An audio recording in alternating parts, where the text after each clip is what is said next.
Hello everybody, so thank you for joining me today, and in today's video we're going to be focusing upon how we can succeed in the clinical OSCEs.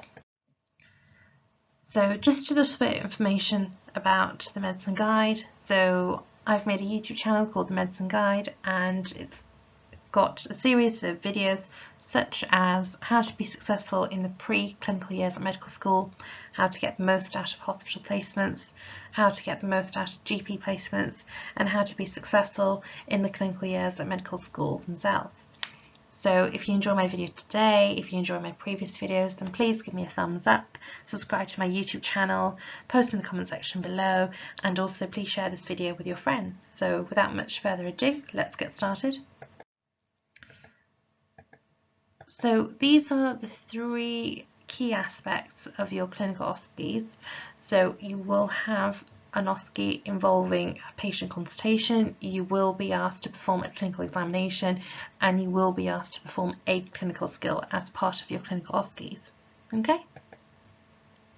And at the very end of this video, I've recommended resources that you can use as part of your OSCE preparation. So starting off initially with consultation, so you will undoubtedly have at least one patient consultation to perform during your OSCE. So during the OSCE you will have to perform, like I said, a patient history, and at the very end of the patient history you will inform the examiner what you think is most likely to be the underlying diagnosis that the patient is presenting with. Also, you'll have to come up with a list of differential diagnoses. Then you will most likely be asked to discuss the possible investigations that could be followed up to help confirm your initial diagnoses, or investigations to help exclude other diagnoses. And afterwards you will be asked to discuss a treatment plan that you would recommend to help manage this patient. Also, another key aspect of patient consultation is patient counselling. So I wouldn't be surprised if you had both a patient history and a patient counselling station to perform during your OSCE cycle, or perhaps they might just focus on one or the other. So examples of patient counselling may involve counselling them about a series of new medications that they're starting, so discussing the side effects of medication, explain to the patient how this current medication could interact with any existing medications, exploring about drug monitoring and whether or not they will need to come back for follow-up.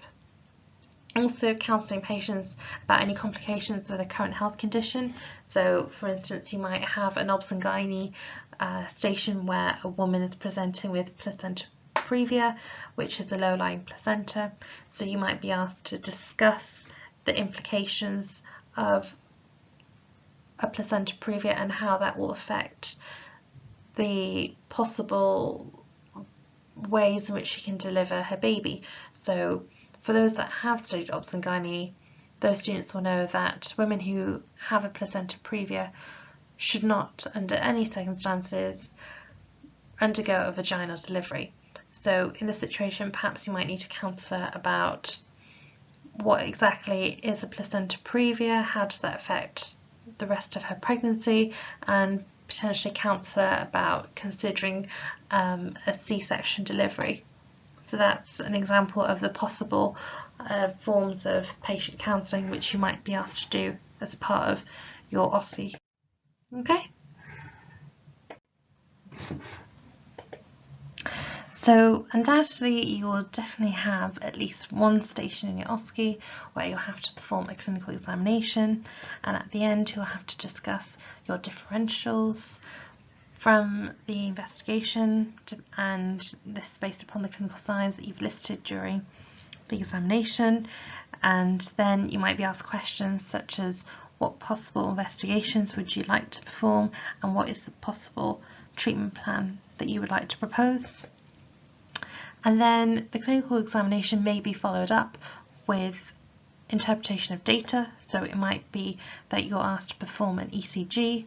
So this will be complemented by a station where you had to perform a cardiovascular examination, for instance, and interpreting a chest x-ray. So if you had a station where you were performing a respiratory examination, this is something that is quite likely. ABG interpretation, so this might occur on its own as a clinical examination, or you might be asked to interpret an ABG, so you'll be presented with the followings and then you have to interpret an ABG. I imagine this would be followed up previously by having performed a respiratory examination, for instance. And an abdominal x-ray, so if you previously performed an abdominal examination, then it would be fair play for the medical school to ask you to interpret and present an abdominal x-ray to them. So focusing now on the clinical skills, so some of the clinical skills which they might ask you to perform would involve venipuncture, ABG, cannula insertion, catheterization, recording an ECG, speculum examination, followed by cervical swabs for STI testing, so that would be more of an obs and gynae related skill. And then this would be followed up by interpreting data, like after performing an ECG, can you actually interpret the ECG and present it back? Chest x-ray interpretation and presentation, ABG interpretation and presentation, and abdominal x-ray interpretation and presentation. So as part of my OSCE prep, I used the following 3 books and I thought they were very helpful, and I'll explain why I thought each of these books were quite helpful. Please be reassured that you don't need to go out and buy any of these books. All of these books will be available in the campus library. So the first book that I'd like to talk about is Essential Examinations. So this is a book which has a list of all the different possible examinations that you'll be asked, and it breaks all of the examinations down into introduction, into general examination, and then focused examination, and it really helps to underline the key aspects that you need to remember for your OSCEs. Now, the book in the middle, called OSCE Cases with Mark Schemes, will have examples of a case history or a case story, and this is really helpful because you can give this book to your partner and they can pretend to be the simulated patient, and you can then practice your history taking skills based upon this. So it's really good for improving your patient histories, and I really like the fact that it has a broad range of patient histories from cardiovascular, respiratory, pediatrics, all the way to obs and gynae. So this is an invaluable book, and I think it really helped in giving me that extra edge that I needed in my OSCEs. And finally, the unofficial guide to passing OSCEs. So it will have a list of all the possible different labs and clinical skills that you may be asked to do, and it will give an example of what sort of scenario may be presented during the OSCE, and it will give you hints and tips on how to perform each of these different skills. For instance, I remember I had an OSCE station where I had to take a urine dipstick and interpret the values from the urine dipstick, and using the unofficial guide to passing OSCEs, it gave hints and tips such as if the nitrites are positive during a urine dipstick, then that indicates that it's likely to that the patient is most likely to be suffering from a urine infection. And so it's these little hints and tips which will really help give you that extra edge over other candidates and help you be more successful in your OSCEs. So this is a book that I would highly recommend. So this is just references that I used, but what I'd like to leave you with today is this message. So life is a book. Some chapters are sad, some are happy, and some are exciting, but if you never turn the page, you'll never know what the next chapter holds.